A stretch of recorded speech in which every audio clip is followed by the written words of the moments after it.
नमस्कार दीदी लोग, हम नाच पर का गाना गा रही हूँ। आप लोग सुनिए, अच्छा लगेगा तो लाइक करिए, सब्सक्राइब करिए, कमेंट करके बताइए। पिया तू हरी चालाकी मेरे जेब में पड़ी, पिया तू हरी चालाकिया हमर जेब में पड़ी, पिया तू हरी चालाकिया हमर जेब में पड़ी। तुहरे मम्मी के बोलैबे कुछ देवे के परी, तुहरे मम्मी के बोलैब कुछ देवे के परी। हमरे अम्मा के बोलैब कुछ मिलबे करी, हमरे अम्मा के बोलैब कुछ मिलबे करी।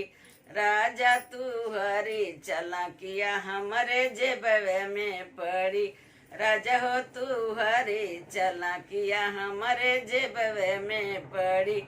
तुहरे भाभी के बोलैबे कुछ देवे के परी, तुहरे भाभी के बोलैबे कुछ देवे के परी। हमरे भाभी के बोलैब कुछ मिलबे करी, हमरे भाभी के बोलैब कुछ त मिलबे करी। पिया हो तू हरी चालाकिया हमरे जेबवे में पड़ी, राजा हो तू हरी चालाकिया हमरे जेबवे में पड़ी।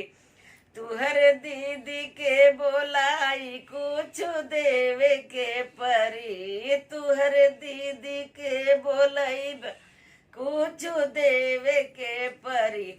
हमरे दीदी के बोलैब कुछ मिलबे करी, हमरे दीदी के बोलैब कुछ त मिलबे करी। राजा हो तू हरी चालाकिया हमरे जेबवे में पड़ी, राजा हो तू हरी चालाकिया हमरे जेबवे में पड़ी।